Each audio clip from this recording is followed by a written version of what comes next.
présent, on se tourne vers notre invité, Maître Almami Samouri Traoré. Il est membre du collectif des avocats de Dr Mohamed Diané, collectif qui suspend sa participation au procès de ce client. Il est en même temps membre également du collectif des avocats de Cabinet Silla alias Bill Gates et également membre du collectif des avocats de Moussa Dadis Camara qui a commencé à être d'autres choses, beaucoup de collectifs.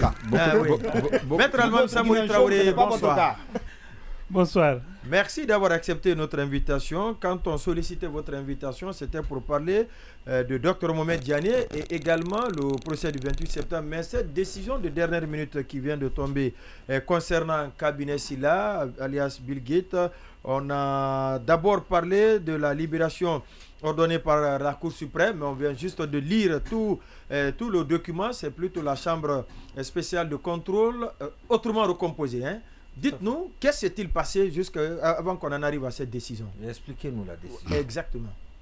D'accord, merci de m'avoir invité à parler de ça.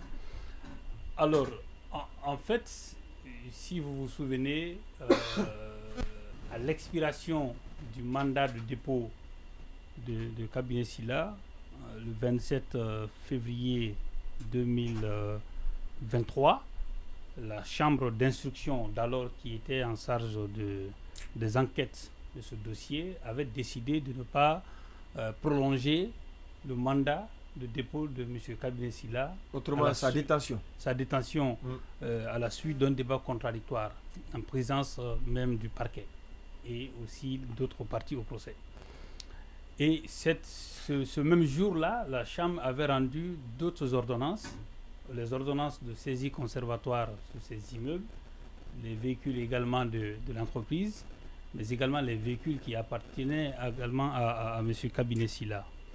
Alors, le parquet a fait appel contre cette décision et la Chambre de contrôle d'alors a confirmé l'ordonnance de placement en détention provisoire, l'ordonnance de non-renouvellement de mandat. Je rappelle que la validité de mandat, c'est 4 mois. Puisqu'il a été placé en détention le 3 novembre 2022, donc le 27 février, le mandat là devait expirer, il fallait le renouveler pour 4 mois supplémentaires, conformément à l'article 236 du Code de procédure pénale. Donc la chambre de contrôle a confirmé le non-renouvellement du mandat. Le parquet s'est pourvu en cassation, au motif qu'il y a des personnes qui auraient dû être entendues et qui étaient supposées être des, entre guillemets, potentiels complices ou peut-être témoins des infractions pour lesquelles M. Cabinet Silla était poursuivi. La Cour suprême d'alors a accueilli cette demande du parquet et a cassé cet arrêt-là et a renvoyé l'affaire devant la Chambre spéciale de contrôle autrement composée. C'est-à-dire, cette fois-ci, les magistrats qui ont connu l'affaire à cette époque-là et qui avaient confirmé le non-renouvellement du mandat, ce ne sont pas ceux-là qui vont désormais statuer. Donc ça a coïncidé effectivement au changement de magistrat à la CRIEF. Donc c'est d'autres nouveaux magistrats qui ont été installés à la Chambre de contrôle de l'instruction. Donc ce sont ces magistrats qui effectivement ont programmé cette affaire-là à l'audience d'hier. Donc on a débattu cette question et aujourd'hui la Chambre a rendu cette décision.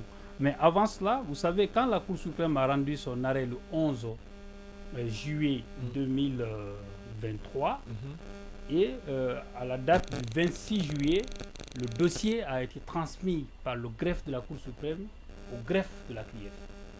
Entre-temps, il s'est écoulé au moins 6 à 7 mois. Ils n'ont pas programmé l'affaire. Normalement, la Chambre de contrôle de l'instruction est saisie de deux manières.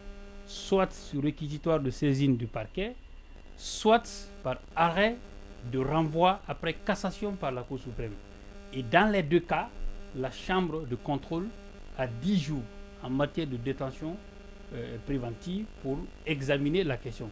Ce qui signifie qu'à partir du 26 juillet, donc on compte 10 jours après, la Chambre de contrôle devrait être recomposée et elle devrait statuer pour respecter les 10 jours prévus par l'article 300 du Code de procédure pénale. Ça n'a pas été le cas. Cela n'a pas été fait. Ouais. Nous avons en ce moment introduit une procédure de référé parce qu'on a estimé que M. Cabinet Silla, comme tout citoyen, a droit à ce que sa cause soit examinée dans un délai raisonnable, ce qui est prévu par l'article préliminaire du Code de procédure pénale, par l'article 9, paragraphe 6 du pacte international relatif aux droits civils et politiques, et également à l'article 7 de la déclaration de la charte africaine des droits de l'homme. Donc cette procédure n'a pas évolué. Vous savez, ce n'est pas tous les magistrats qui ont le courage de connaître certains contentieux et également les vider. Donc, à notre fort étonnement, la nouvelle composition de la Chambre de contrôle de l'instruction nous a invités à une audience d'hier. Le contentieux, il était simple. Le parquet demande le renouvellement du mandat. Alors, nous avons posé une question toute simple, à deux volets. Premièrement, le motif de cassation de l'arrêt qui avait confirmé le non-renouvellement du mandat, c'était qu'il y a des personnes qui devaient être entendues, des témoins ou peut-être éventuellement des complices, pour pouvoir savoir, pour ne pas qu'il y ait une collusion entre ces personnes-là et M. Kabinessi-là. Ça, c'était en juillet 2023. Mais entre-temps, il y a l'information judiciaire a été clôturée. C'est-à-dire qu'il y a une ordonnance de non-lieu évoquée en appel et confirmée par un arrêt. Ce qui signifie que la raison pour laquelle la Cour avait cassé l'arrêt a disparu. C'est pourquoi on a estimé que le renouvellement du mandat du cabinet Silla était sans objet, au regard des circonstances nouvelles du dossier aujourd'hui. Ça, c'était le premier motif. Le deuxième motif, en tout état de cause, même si l'instruction était en cours au niveau de la chambre de contrôle de l'instruction ou même devant la chambre d'instruction, faut-il que la durée légale au maximum de détention quand même ne soit pas expirée. En matière correctionnelle, la durée de la détention préventive c'est de 4 mois, renouvelable une fois. Donc maximum 8 mois. Ouais. Et en matière de détournement de deniers publics, la loi dit que ça peut aller jusqu'à 12 mois. Aujourd'hui, M. Kabinessi-là est à 17 mois de détention. Donc le juge ne pouvait, s'il le renouvelait, c'était pour combien de temps? Sans violer le texte. Donc c'est ce qu'on a dit. On a dit au juge, si le parquet vous demande en réalité de renouveler et que vous pensez que vous pouvez le faire en restant conforme à la loi, faites-le. Il n'y a pas de souci. En tout cas, la décision, elle va être lue ailleurs et ce n'est pas ici que ça sera fait. Donc, il y avait cette question-là. Donc, le parquet ne s'est pas prononcé sur la durée maximum. Sur le renouvellement de la... Voilà, non, sur la durée pendant laquelle le juge doit renouveler. C'est-à-dire, si vous demandez au juge de renouveler le mandat, c'est pour combien de temps? Pour combien de période et à partir de quand ça doit commencer? Aujourd'hui, il a 17 mois de détention. Donc, il n'y a aucune raison qu'on puisse le maintenir en détention. Et c'est en cela la substance même de la décision du juge. Le juge est allé plus loin. Il a demandé au parquet d'exécuter la décision nonobstant tout recours. En réalité, cela aurait dû être fait il y a très longtemps. On va s'attarder sur ce passage puisque Baïla l'a dit tout à l'heure. Quand il dit nonobstant tout recours, ça sous-entend quoi? Parce que nonobstant, on peut le remplacer en français facile par malgré. Bien entendu. Bien entendu. En dépit des recours qui pourraient éventuels qui peuvent être exercés par le parquet doit libérer. D'office et immédiatement. D'office et immédiatement. En réalité, sans condition. En réalité, ça fait même s'il a la volonté d'interjecter appel, mais il doit d'abord exécuter la décision. Tout à fait. Tout à fait. En fait, d'abord, cela aurait dû être fait il y a très longtemps. Depuis, en réalité, le 25 février 2022, 2022, parce qu'il a été placé 2023. Normalement, nous avions saisi à l'époque le président de la Chambre de contrôle de l'instruction d'une requête aux fins d'examen immédiat de l'appel qu'on avait interjeté contre l'ordonnance de placement à détention préventive. Mais en réalité, en principe, ce juge devait statuer dans un délai de 3 jours. Et s'il ne le faisait pas, il devait saisir la Chambre, donc la formation collégiale, qui devait statuer dans un délai de 10 jours. Il ne l'a pas fait. Nous l'avons saisi sur la base de l'article 300 pour qu'il ordonne la mise en liberté d'office de M. Silla. Il n'a pas eu le courage. Il a effectivement rejeté et on s'était pourvu en cassation. Je ne peux pas vous expliquer tout ce qui s'est passé dans ce dossier, mais la Cour suprême d'alors, donc la Chambre pénale, avait rendu une décision en déclarant notre recours irrecevable au motif qu'une pièce avait été produite au dossier, alors qu'aucune des parties n'avait produit cette pièce-là au dossier. il a fallu que contre cette décision de la Cour suprême, que nous introduisions un recours qu'on appelle la procédure de rabat d'arrêt. Cette fois-ci, en fait, vous attaquez la décision de la Cour suprême devant elle, mais cette fois-ci devant toutes les chambres réunies. Donc c'est cette audience-là qui a eu lieu le 20 mars passé et mis en délibéré pour le 29 mai 2024. Donc en réalité, au-delà de la décision qu'on vient d'obtenir là, on attend également une décision en mai 2024. Oui. Et à cela va s'ajouter éventuellement le dossier de fond, le contentieux de fond qui est porté devant la Cour suprême sur pourvoi du parquet et de l'agent judiciaire de l'État. En clair, si on est vraiment dans un état de droit, oui. Dès aujourd'hui, il doit sortir. Il devrait sortir de la prison. Je pense que le dossier cabinet Silla, de mon point de vue personnel, au-delà du fait que je sois avocat et que je connais tout ce qui se passe dans la procédure, mais je pense que c'est juste une question d'honneur en fait pour l'État. C'est une question d'honneur, donc on a dit tellement de choses. Donc le sortir comme ça. On se rappelle de cette première sortie de Charles Wright à l'époque. C'est comme si l'État perdait la face. Ouais. Mais je pense que les autorités devraient l'admettre pour qu'on comprenne qu'eux-mêmes, quand ils ont dit que la justice serait la boussole, et que quand la justice se prononce, on devrait quand même savoir perdre. Quoi. Justement, à force de chercher l'honneur, est-ce qu'on ne risque pas du coup finalement le déshonneur? Parce que je disais tout à l'heure, finalement, il y a plusieurs magistrats qui ont pris à plusieurs reprises leurs responsabilités, qui ont dit le droit, qui ont en tout cas... Et est-ce que du coup, il manque le côté exécution finalement de ces décisions-là? Du coup, est-ce qu'aujourd'hui, au niveau de la justice, ce qui pêche, c'est justement l'exécution des décisions de justice et donc la responsabilité de l'État? Non, en fait, on va beau parler, mais je pense quand même que le colonel a prêté serment. Quand il a pris fonction sur la charte, quand il prêtait serment, il était colonel. Oui. Voilà ce que je veux dire. La charte quand même dit qu'il est garant de l'exécution des décisions de justice à travers le ministre de la Justice et le procureur. Je pense qu'aujourd'hui, il doit appeler ses gars, ses lieutenants pour le dire franchement, ça là, il faut laisser tomber. Abandonner. Ouais, au-delà du fait qu'il peut y avoir des recours, même si vous faites des recours, mais aujourd'hui, je vous dis à l'audience, le parquet n'a pas pu se prononcer sur la durée légale, maximale de détention. Ça ressort de la décision. On peut pas faire autrement. Donc, le ministre, c'est ce qui reste, c'est ce qui était entre Charles Wright et moi. Donc notre divergence, c'était vraiment sur ces questions-là. Quand on est ministre des droits de l'homme, on ne doit pas demander à un parquet de faire pourvoi contre la mise en liberté de quelqu'un qui a dépassé la durée légale de détention. C'est pas normal dans un pays. Voilà. D'accord. Une dernière question sur le dernière question. Vous dites souvent on devrait, si on est dans un pays normal. Je veux dire, est-ce que ça veut dire pour vous, il y a une raison de douter, au-delà du droit, connaissant la Guinée, connaissant le système judiciaire du pays, est-ce qu'aujourd'hui vous avez encore des raisons de douter quant à la sortie de cabinet Silla de prison?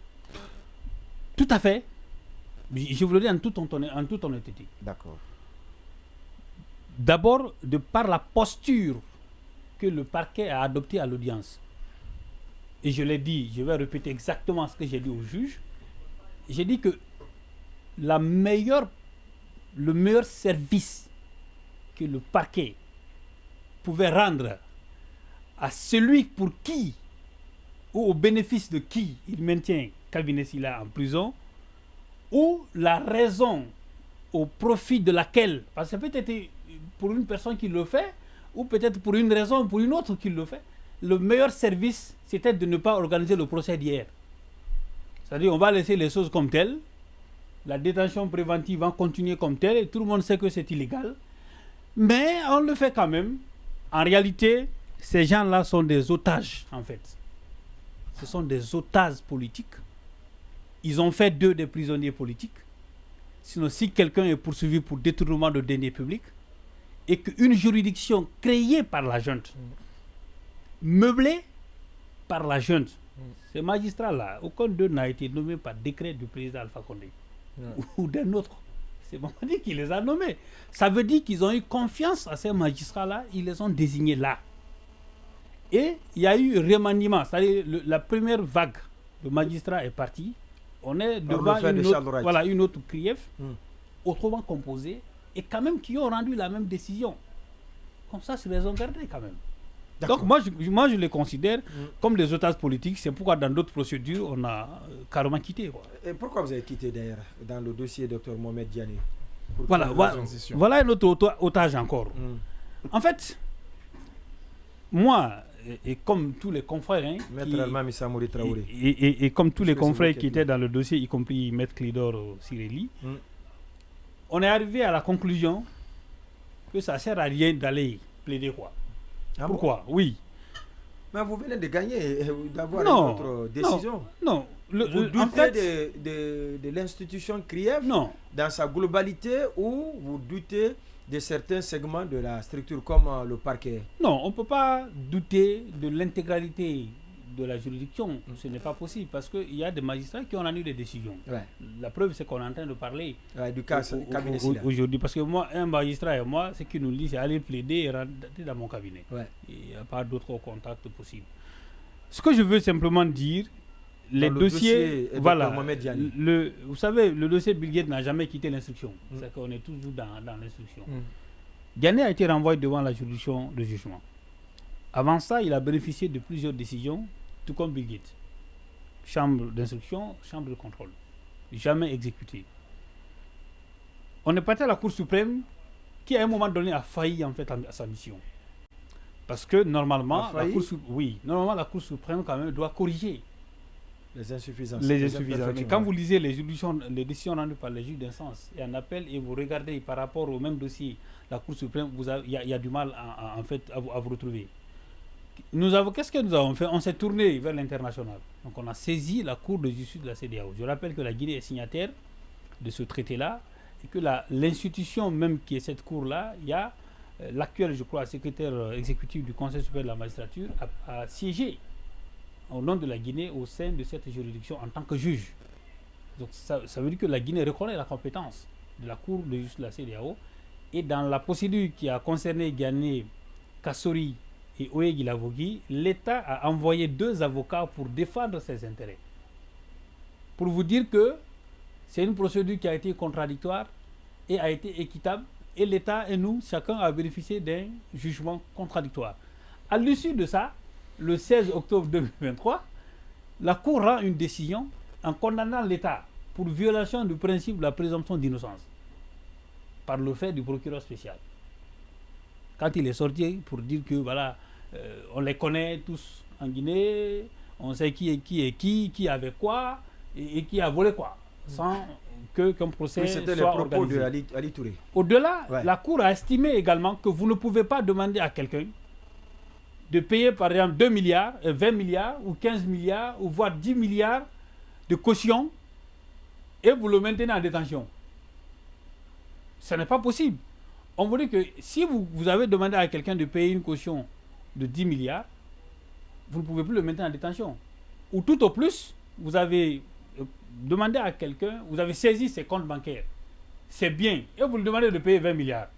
La Cour a estimé que c'est une sorte de contournement de procédure pour maintenir quelqu'un en prison et donner une apparence de légalité à de l'illégalité. Ça a été la conclusion en substance de l'arrêt de la Cour de justice de la CEDEAO. Cette décision-là, elle est... Touré dit que ça ne l'engage pas, ça ne l'intéresse même pas. Oui, ça c'est un mépris. Et non seulement c'est un mépris à l'égard d'abord de l'État guinéen, c'est une méconnaissance du droit et c'est une insulte à l'intelligentsia. C'est exécutoire, nonobstant et sans appel. C'est-à-dire qu'il n'y a pas de possibilité de faire appel contre une telle décision. Donc l'État devait exécuter cette décision. Maintenant, la question, nous, avocats, puisqu'on a obtenu ces décisions-là, on a signifié à toutes les autorités, non seulement au PM, au président du Conseil national de la transition, on a signifié au procureur spécial, au président de la Cour, au ministre des droits de l'homme, au bâtonnier de l'ordre des avocats, à toute personne qui pouvait être quand même intéressée, même aux institutions internationales, on a signifié la décision. L'État refuse d'exécuter la décision. La Cour dit que ça n'est pas son problème. Le procureur dit que ce n'est pas également son problème. Ouais. Nous sommes parvenus à la conclusion selon laquelle Dr Diané ne peut plus bénéficier d'un procès juste et équitable, conformément à l'article préliminaire du Code de procédure pénale, conformément aux instruments juridiques internationaux de protection des droits de l'homme. Et puisqu'un avocat dans une procédure doit servir à quelque chose, nous, on ne peut pas servir d'instrument de blanchiment d'une procédure teintée d'illégalité. C'est pour cela que nous avons décidé de suspendre notre participation dans le procès du docteur Mohamed Diané devant la Cour de répression des infractions. Vous qui maîtrisez le dossier de fond en comble, si vous suspendez votre participation, est-ce que l'État ne peut pas commettre d'office des avocats? Est-ce que cela ne peut pas fragiliser le client docteur Mohamed Diané? Non, pour deux raisons. La première, Dr Diané n'est pas en incapacité de s'offrir les services d'un avocat. Ça, c'est une première chose. Deuxième chose, Dr Diané n'est pas tenu d'accepter la défense d'un avocat commis d'office. Ça, c'est une première observation. La deuxième observation, c'est que les avocats qui vont être désignés ne viendront pas d'un barreau étranger, viendront du barreau de Guinée. Et nous avons pris notre précaution en faisant quoi? Nous n'avons pas quitté le dossier pour autre raison. Nous avons quitté le dossier parce que nos clients ne sont bénéficiaires d'une décision de justice qui n'est pas exécutée. Est-ce que le barreau va accepter la commission d'office d'avocats dans une procédure où des confrères ont quitté pour des raisons aussi pertinentes, sérieuses que l'exécution d'une décision de justice? Je rappelle simplement que lorsque les huissiers se sont levés ici, à un moment donné, je crois que c'était au temps de Maître Mori Doumbouya qui était ministre de la Justice, les huissiers s'étaient levés contre le refus d'exécution des décisions de justice. À l'époque, le barreau en guise de solidarité s'était joint aux huissiers pour mener ensemble le combat et la négociation. On a abouti à quelque chose. En réalité, si une décision de justice est obtenue et qu'elle n'est pas exécutée, nous-mêmes avocats, notre existence n'est pas nécessaire. Donc on observe. Je ne suis pas membre du Conseil de l'ordre, je ne parlais pas au nom du barreau. Ce que nous avons fait, nous avons écrit au bâtonnier pour l'informer le pourquoi nous nous retirons momentanément d'abord du procès, et on attendra quelle suite donnera éventuellement par le bâtonnier à un éventuel courrier. Est-ce que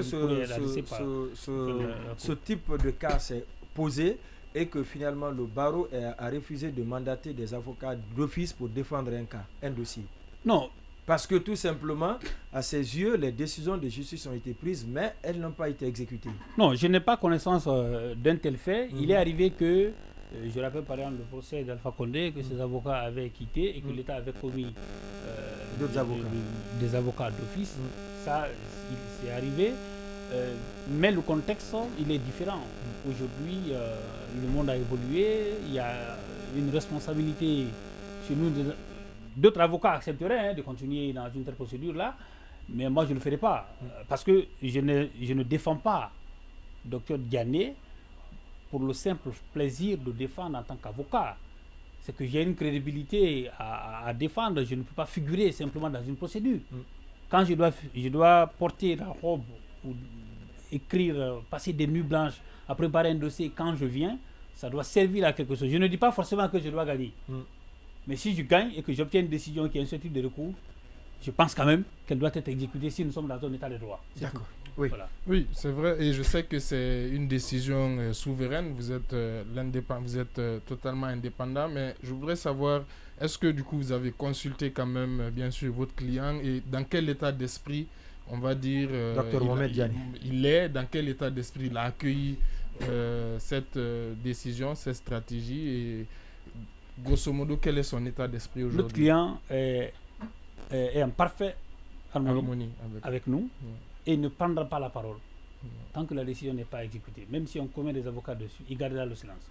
En réalité, il est dans les mains de ses bourreaux.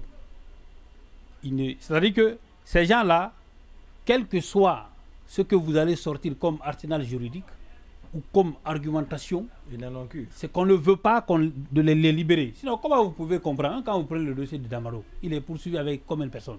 2 personnes pour les mêmes faits, pour le même montant. Tous ces gens sont en liberté. Ils ont été autorisés à quitter le pays. Lui, malgré son état, il est presque handicapé, mais on le maintient en prison. Quelle cruauté. À la limite, c'est criminel en fait. Et je ne vois pas, il n'y a aucune façon de justifier. C'est ce que j'appelle, c'est-à-dire que entretenir, si vous voulez, l'injustice par la justice. C'est-à-dire qu'on passe par la justice pour entretenir une injustice ou pour régler des comptes. J'ai toujours dit aux magistrats devant lesquels je suis passé, si des gens passent par vous pour régler des comptes des gens, vous allez répondre un jour.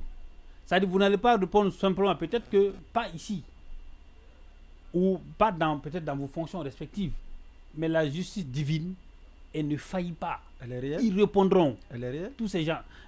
Je suis convaincu qu'elle est réelle. Parce que je sais que il y a quelques mois, il y a des gens qui se comportaient comme les propriétaires ou qui décidaient de la sortie ou pas de gens du territoire, ont quitté ici la nuit. Sur la pointe de pied. Effectivement. Ouais.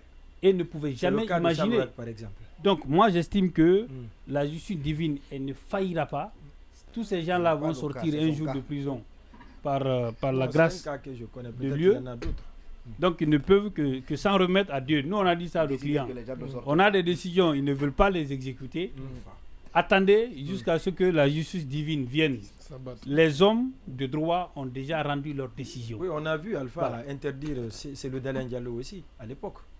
Et aujourd'hui Alpha en exil. Il ne peut pas venir. Exactement. Comme pour dire que... La roue tourne. Non, pas ça, mais... Quand on est fort, on doit se battre pour que tout se passe convenablement. Et il faut penser aussi qu'on sera un jour faible. On n'est jamais éternellement fort. Pas du tout. Et moi, je suis convaincu. La force, elle est relative. Je ne sais pas pourquoi les dirigeants guinéens ne comprennent pas cela. Ne tirent pas des leçons. Ils sont intelligents, ils comprennent tout jusqu'à ce qu'ils... mais regardez quand les commissaires de la HAC vous regardez. Non, vous savez, personnellement...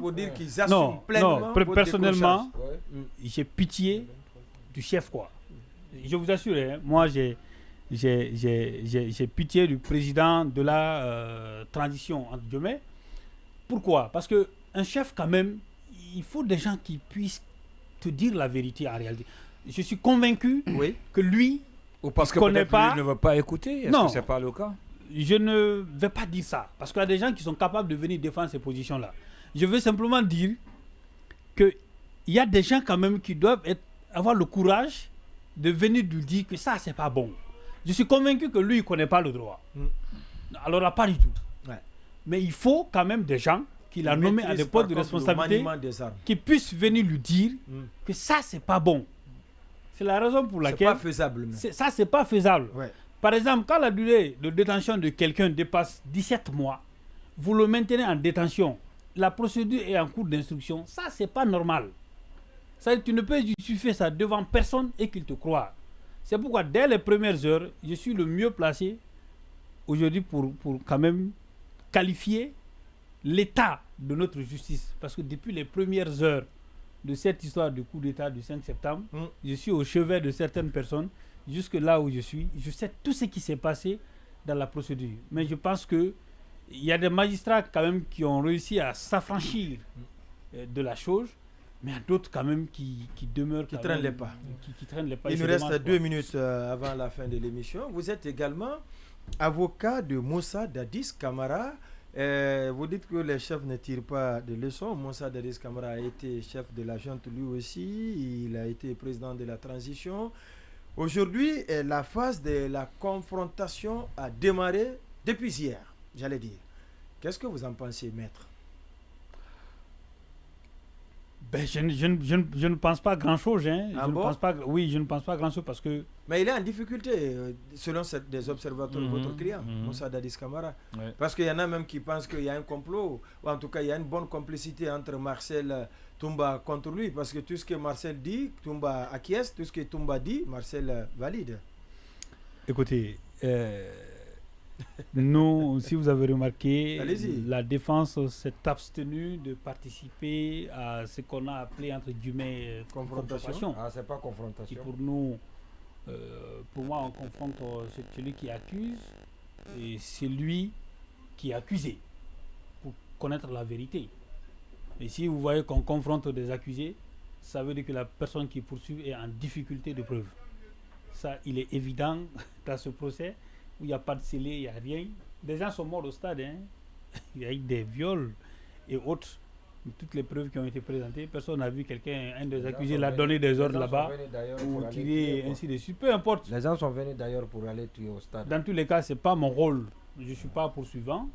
Mon rôle, c'est de défendre quelqu'un qui est poursuivi pour des faits précis. Donc je me limite là, je ne me substitue pas au parquet et autres, c'est à eux de faire ce travail-là. Ce que nous avons considéré, c'est pour... On n'a pas posé de questions, on a estimé que ce n'était pas une confrontation et que ce n'était pas mais on a l'impression parfois que c'est une opposition entre les différents accusés, c'est ça? Mais ce qui est curieux, même les avocats... Non, en fait, les avocats qui étaient opposés, les avocats de Toumba et les avocats de Dadis que vous êtes, qui étaient opposés, ces avocats qui étaient opposés dans le temps, se sont subitement réconciliés. Oui, se sont subitement réconciliés. Oui, je vous dis notamment après la question la